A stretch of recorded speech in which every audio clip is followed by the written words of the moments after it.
ఆయన ఏం చెప్తున్నాడో తెలుసా? ఇవి ఆజ్ఞలుగా గాక, ఇవి నేనేదో నీకు చెప్పానని బలవంతంగా రుద్దాను నీ మీద అన్నట్టు నువ్వు ఫీల్ అవ్వక,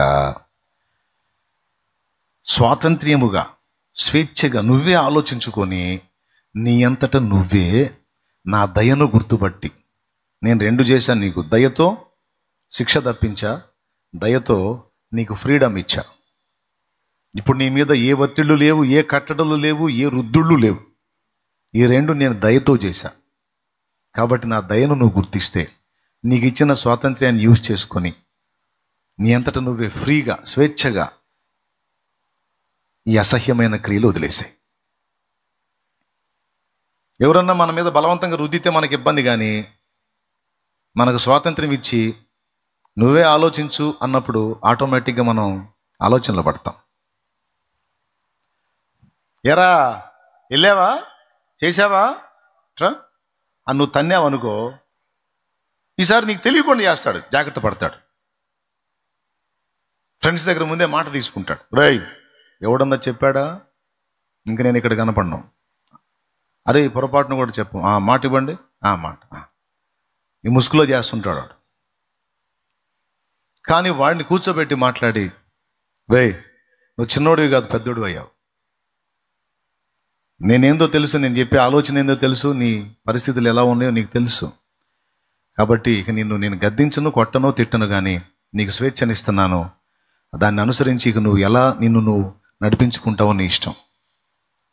బుద్ధిహీనమైన అడుగులు వేస్తే దాని ఫలితం నువ్వే మోయాలి, యుక్తమైన అడుగులు వేస్తే దాని దీవెన నువ్వే పొందాలి. నీ ఇష్టం. నీ యందు దయ ఉంచి నిన్ను ఇబ్బంది పెట్టకుండా నీకు స్వేచ్ఛనిచ్చా. ఇచ్చిన స్వేచ్ఛను ఉపయోగించుకొని ఇష్టం వచ్చినట్టు ఊరేగుతావా, లేకపోతే నాన్న నాకు స్వేచ్ఛనిచ్చాడని ఎరిగి నా దయను గుర్తించి నిన్ను నువ్వే కంట్రోల్ చేసుకుంటావో నీ ఇష్టం.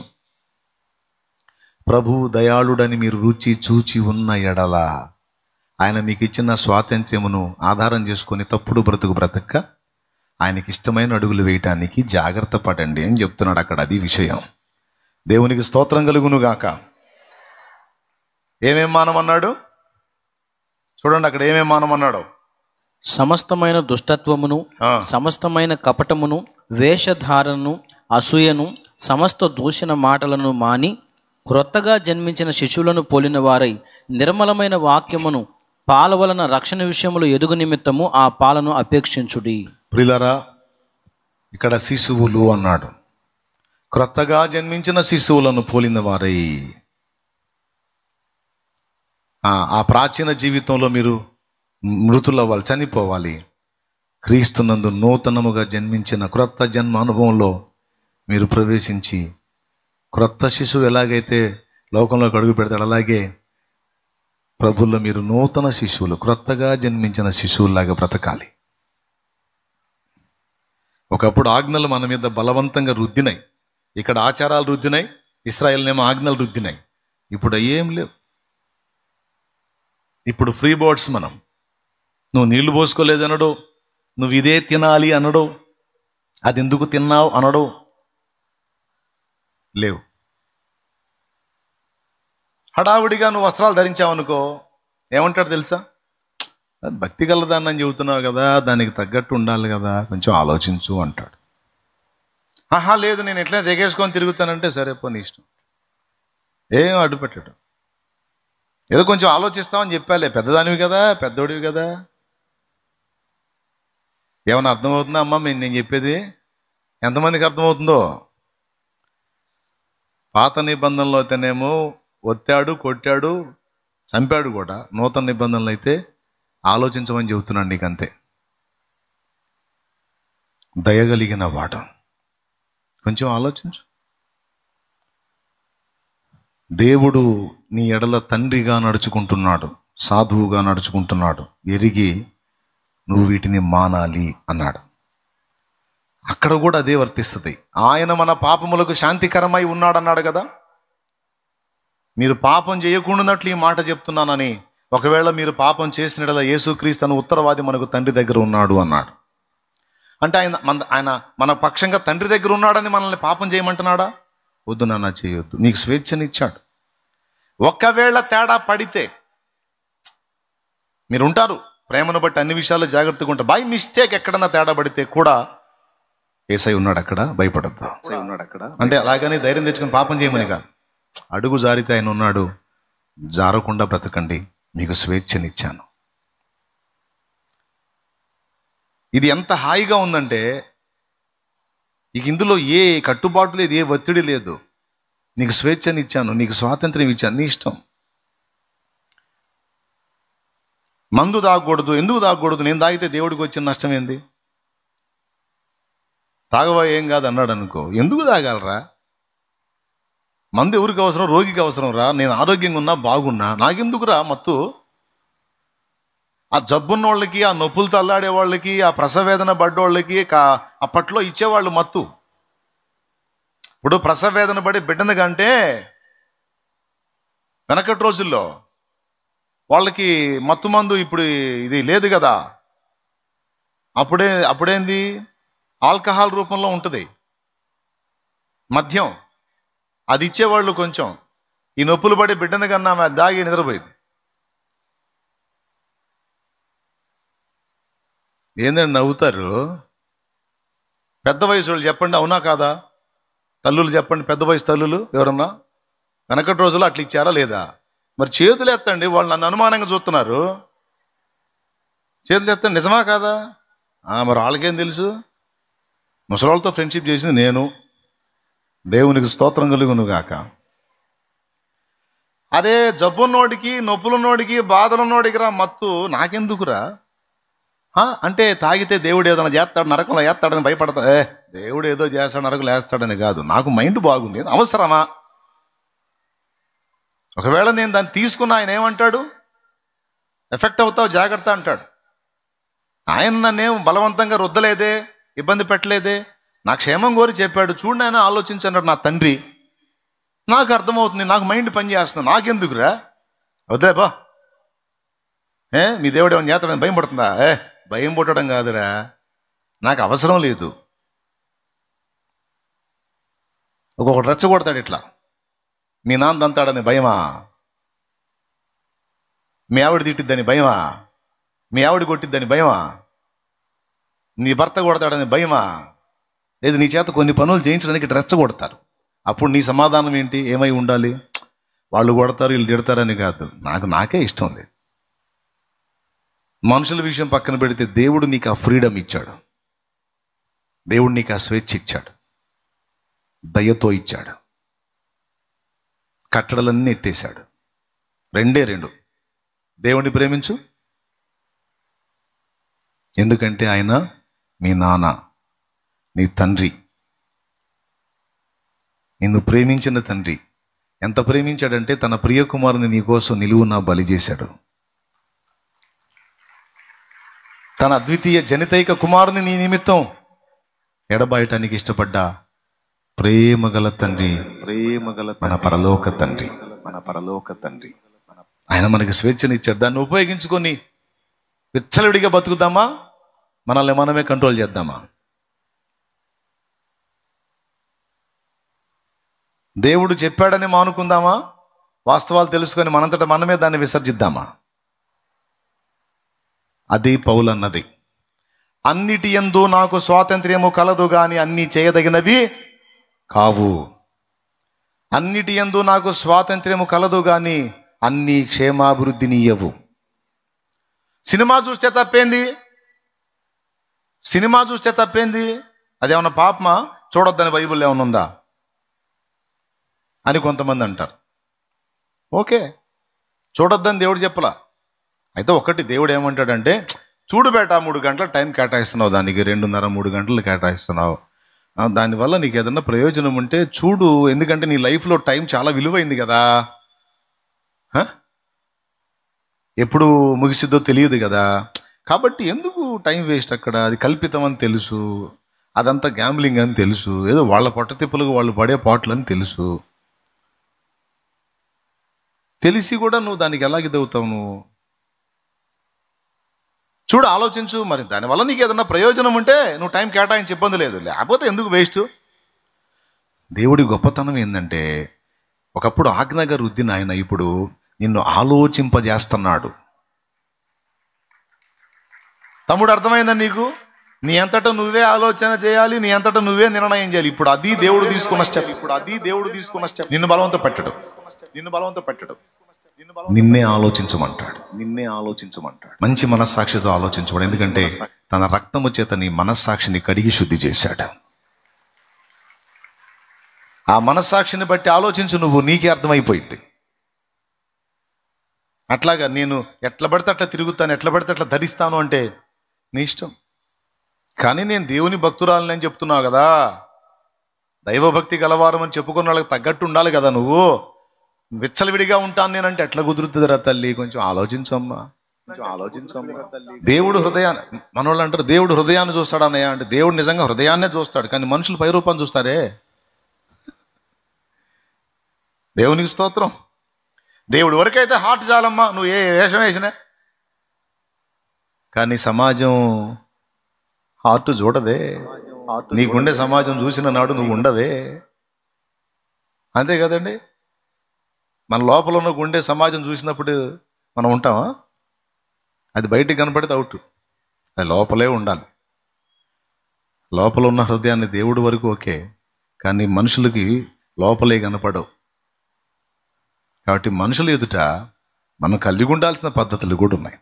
ఇలాగా మనం ధరించే వస్త్రం దగ్గర నుంచి, మనం ఉండే ఆహార విషయం దగ్గర నుంచి, పానీయం దగ్గర నుంచి, సమస్త ప్రవర్తన మనకు స్వేచ్ఛనిచ్చాడు, స్వాతంత్ర్యం ఇచ్చాడు. ఎంత కంఫర్టబుల్ ఇచ్చాడు చూడండి. ఎక్కడ ప్రెజర్ చేయాల, జస్ట్ థింక్ చేయి అన్నాడు అంతే. ఎంతమందికి నచ్చింది? జస్ట్ ఆలోచించినా అన్నా, నువ్వే నిర్ణయం తీసుకో. బాగా తాగుతున్నావు, దానివల్ల బానిస అవుతున్నావు, ఇంకా ఉండే కొన్ని ఇంకా ఎక్కువ అయిపోయిద్ది. ఎందుకంటే అంతకుముందు ఒక క్వార్టర్ తాగితే ఎక్కేది, ఇప్పుడు 2 తాగిన ఎక్కట్లా. ఇక ముందు కాలం 3 తాగిన ఎక్కదు, రోజుకు 3 తాగిన ఎక్కదు. ఇంకా కొంతకాలం తర్వాత 14 తాగిన ఎక్కదు. చివరికి రెండో పనే లేకుండా బార్ షాప్కి ఇంటికి రోడ్డు వేసుకోవాల్సి వచ్చింది. ఇక ఆ రోడ్డు మీద నడిచిపోయేది కూడా లేకుండా అచ్చంగా బార్ షాప్ దగ్గరే కాపురం పెట్టాల్సి వచ్చింది. కావాలంటే చూడండి, బార్ షాపుల దగ్గర ఎక్కడో అక్కడ పడిపోయి ఉంటారు. అంటే పీక్ స్టేజ్కి వెళ్ళారు. అంటే ఒక్కసారి తీసుకున్నప్పుడు ఇచ్చిన డోసు రెండోసారికి సరిపోదు కనుక మళ్ళీ 2 అంతలు, 3 అంతలు, 4 అంతలు, 5 అంతలు, 10 అంతలు. ఇంత అవసరమా? కుటుంబాన్ని నిన్ను నాశనం చేసుకునేది అది అవసరమా? నువ్వే ఆలోచించు. నిజంగా నువ్వు మంచి మనస్సాక్షితో ఆలోచిస్తే దాన్ని జయించే ఐడియా నేను చెప్తాను, శక్తి నేను ఇస్తాను అంటాడు ఆయన. అట్లా సమస్త విషయాల్లో ప్రభు మనకి ఫ్రీడమ్ ఇచ్చాడు. ఇప్పుడు చెప్పండి, నా తండ్రిని ఏమని అంటారు మీరు? స్వేచ్ఛనిచ్చిన తండ్రి. ఏ తండ్రి? విడుదలనిచ్చిన తండ్రి, కన్న తండ్రి.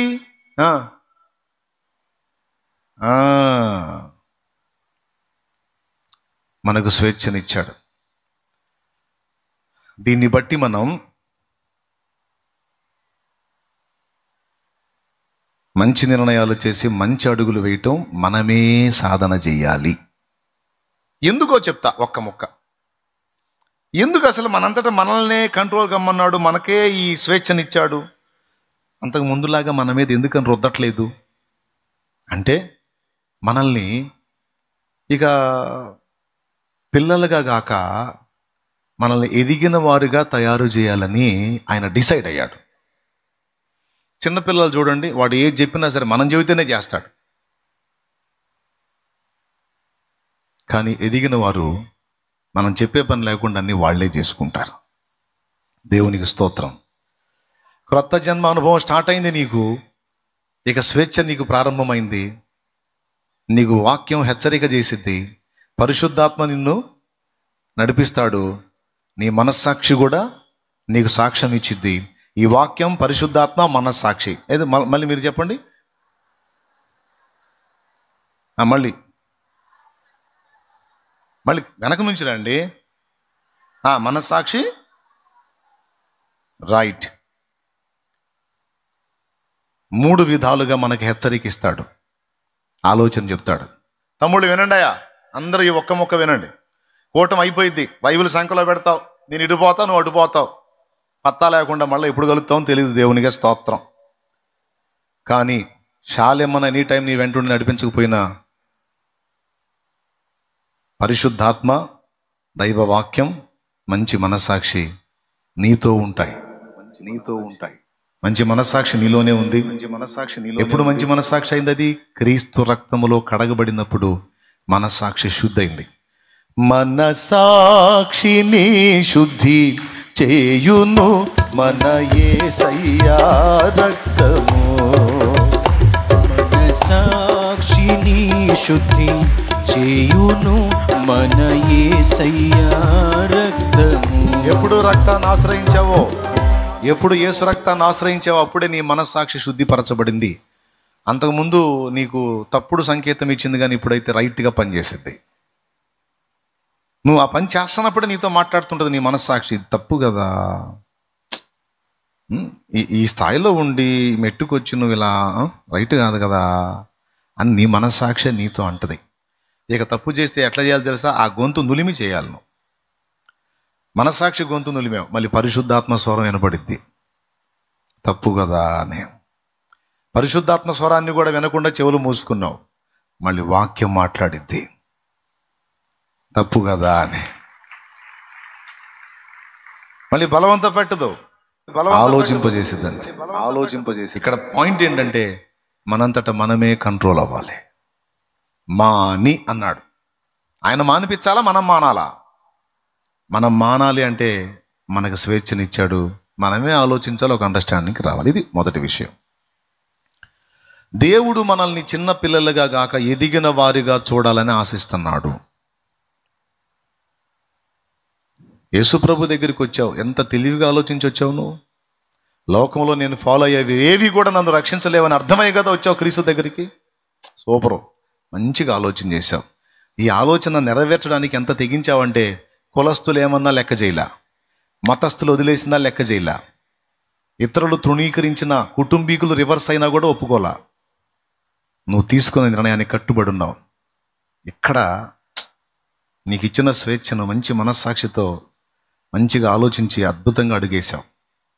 గ్రాండ్ సక్సెస్ ఈ పాయింట్లో. ఇక మిగిలిన విషయాల్లో కూడా నువ్వు అలాగనే థింక్ చేయి. ఏదో శాలేమన్న చెప్పాడని నువ్వు మానుకోవటం కాదు. ఒక్కొక్క ఆయన మొన్న ఆ మధ్య ఫుల్గా ఒక ఆయన వేసుకుని వచ్చాడు, నువ్వు చేస్తే మానుకుంటా అన్నాడు. ఎవరోజు అన్న శాలేమన్న చెప్పాడు, అన్న చెబితే మానుకుంటా. ఏం మానుకున్నా? ఫుల్ అయి వచ్చాడు. శాలేమన్న ఏదో చెప్పాడు, నువ్వు మానుకోడు. నీ మనస్సాక్షి నీకు చెప్తుందా లేదా? పరిశుద్ధాత్మ స్వరం నీకు వినపడుతుందా లేదా? దైవ వాక్యం నిన్ను ఖండిస్తుందా లేదా? దాన్ని బట్టి నీకు నీవే సాధకం చేసుకొని బ్యాలెన్స్ అవుతున్నావా లేదా? ఇది నువ్వు చూసుకోవాలి. ఈ విధంగా నువ్వు కానీ దేవునికి కనెక్ట్ అయ్యి నిన్ను నువ్వు బ్యాలెన్స్ చేసుకోవటం మొదలు పెడితే నీ లైఫ్కి డోకా లేదు.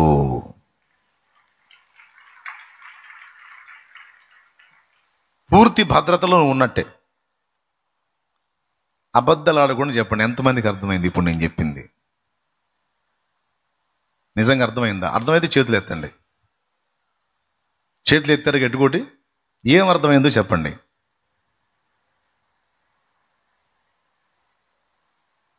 దేవుడు మనకిచ్చిన స్వేచ్ఛను ఉపయోగించుకొని బలవంతం చేతగాక మనంతట మనమే హృదయపూర్వకంగా పాపమును గుర్తించి దాన్ని ద్వేషించి అవాయిడ్ చేయటం. రాత్రి ఏమో పాపము, దాని తాలూకు ఫలము, దాని నుంచి విడుదల కొరకు దేవుణ్ణి ఆశ్రయించటం. ఎక్కడ పాపాలు అక్కడ పెట్టుకొని దేవుని దగ్గరకు వస్తే ఫలితం ఉండదు. ముందు వాటిని వెతికి వాటిని ఒప్పుకొని కడిగేసుకొని రావాలి, అప్పుడు సమాధానం వచ్చిందని చెప్పాను. ఇప్పుడు రెండవ పాయింట్ ఏంటంటే పాపమును నువ్వు గుర్తుపట్టి హార్ట్ఫుల్గా నువ్వే దాన్ని అవాయిడ్ చేయి. ఇంకొక మాట కూడా చెప్తున్నా, ఇది చాలా విలువైన మాట. నీ అంతట నువ్వు దాని మీద యుద్ధం ప్రకటించకుండా, నీ అంతట నువ్వు దాన్ని ప్రతిఘటించడానికి ప్రయత్నం చెయ్యకుండా దేవుడు నిన్ను బలవంత పెట్టడు అలా చేయటానికి. అర్థమైందో కాలేదో మళ్ళీ ఒకసారి చెబుతా. ఇప్పుడు మళ్ళీ తాగుబోతు దగ్గరికి వస్తా, ఎందుకంటే మనకి పాపం చీప్గా దొరికేది వాళ్ళకి అది చీప్గా దొరికిద్ది, నాకు కూడా వాళ్ళే కొంచెం. ఎందుకని కాబట్టి వాళ్ళ మీద పోల్చి చెబుతున్నా. ఇక మిగిలిన ఇక ఒక అలవాటే కాదు, చాలా బలహీనతలు ఉంటాయి. అయితే తాగుబోతుడమే చెప్తున్నాను. మందుబాబు అసలు నేను దీనికి ఎందుకు బానిస అయ్యాను, అసలు ఏంది, నేను ఎందుకు తాగాలి, నేను దీన్ని మానుకోవాలి అనే ఆ గట్టి తీర్మానం, ఆ యుద్ధం అనేది తనకు పుట్టి తను ఎట్లనన్నా కానీ దీన్ని తొక్కాల్సిందే అని సీన్లోకి దిగితే, యుద్ధ రంగంలోకి దిగితే అప్పుడు అతనిలోనికి దేవుని అభిషేకం వచ్చింది.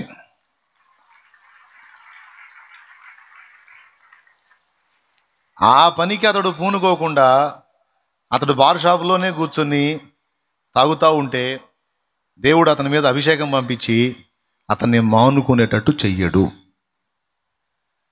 నీవు ప్రయోగించకపోతే దేవుడు కదలడు. నువ్వు అడిగేస్తే నీ వెంట ఆయన తన శక్తిని పంపుతాడు. దేవునికి మహిమ. నువ్వే ట్రై చేయాలంటాడు. మీకు ఇంకొక ఎగ్జాంపుల్ చెప్తా. మీరు ఇంట్రెస్ట్గా వింటున్నారా, వదిలేసేయమంటారా? నా డౌట్ వచ్చింది అందుకని. వింటున్నారుగా? కర్మగాలు వింటున్నారా, ఇంట్రెస్ట్గానే వింటున్నారు? సంతోషంగానే. కర్మేం కాలేదుగా? రైట్, సంతోషం. కర్మగాలినప్పుడు చెప్పండి, ప్రార్థన చేస్తా. నిద్ర వచ్చిన ఒకసారి స్తోత్రం చెప్దాం.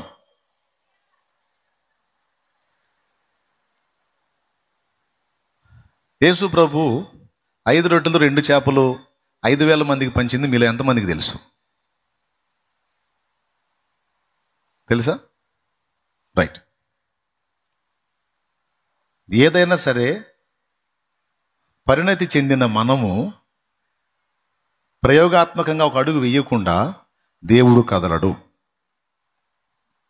చాలా విలువైన మాట అమ్మ. అమ్మ గది రాసుకో, బంగారు రాసుకోమ్మ. పరిణతి చెందిన మనం అంటే మెర్చ్యూర్డ్ పరిణతి చెందిన మనం దేని విషయంలోనైనా ఒక అడుగు మనం వెయ్యకుండా దేవుడు కదలడు. నువ్వు వేస్తే దేవుడు కదులుతాడు. అది ఇప్పుడు వ్యసనాలను మానుకునే విషయంలోనే కాదు, ఇంకా మిగిలిన కొన్ని విషయాలు ఉన్నాయి, అది కూడా అందిస్తా. వ్యసనాలను మానుకునే విషయంలో మందుబాబు బార్లో కూర్చొని ఉంటే కాదు, మందుబాబు యుద్ధం ప్రకటించాలి. నాకొద్దు. నేను ఒకడికి సలహా చెప్పినోడిని, ఒకడు నన్ను చూస్తే గౌరవంగా బతికినోడిని, నన్ను చూస్తే ఒకడు గడగడలాడేటట్టు గౌరవంగా బతికినోడిని, అదే ఇంట్లో చెల్లని ఎదవ కూడా నన్ను మాట్లాడుతున్నాడు ఈరోజు. ఇంత తేలిక నేను ఎందుకు కావాలి, ఇంత ఎదవ నేను ఎందుకు కావాలి? అరే ఇంట్లో భార్య లెక్క చేయట్లా, పిల్లలు లెక్క చేయట్లా, వర్క్ దగ్గర లెక్క చేయట్లా, సమాజంలో లెక్క చేయట్లా. ఇంత దిగజారిన స్థితి నేను ఎందుకు వెళ్ళాలి? అంత కర్మ నాకేంది? ఏంది దీనికి నేను బానిసనయ్యేది ఏందని రోషం నీలో పుట్టి దేవుని దగ్గరకు వచ్చి నాకు ఇష్టం లేదు దేవా, నాకు ఇష్టం లేదు ఆ దరిద్రం అని నువ్వు హృదయపూర్వకంగా పలికితే అప్పుడు దేవుని అభిషేకం నీ మీదకి పంపుతాడు. జయం వచ్చింది పో అంటాడు. అప్పుడు అంతకుముందు నీ బలం నీకు సరిపోని బలం ఉంది, ఇప్పుడు దేవుని బలం నీకు యాడ్ అయింది, ఆటోమేటిక్గా జయం వచ్చింది. ఏ పాపాన్నైనా మానుకోవటానికి ముందు ఆలోచనలో మొదటి అడుగు నువ్వే వేయాలరా తల్లి, నువ్వే వేయాలి. నువ్వే మొదటి అడుగు వేయాలి. ఎప్పుడైతే మొదటి అడుగు వేసి యుద్ధంలో నిలబడతావో అప్పుడు దేవుడు నీలోనికి దిగొస్తాడు. నీలోనికి వచ్చి నువ్వు గెలవలేని యుద్ధాన్ని ఆయన గెలిపిస్తాడు. నమ్మితే కొడగాడి కూడా.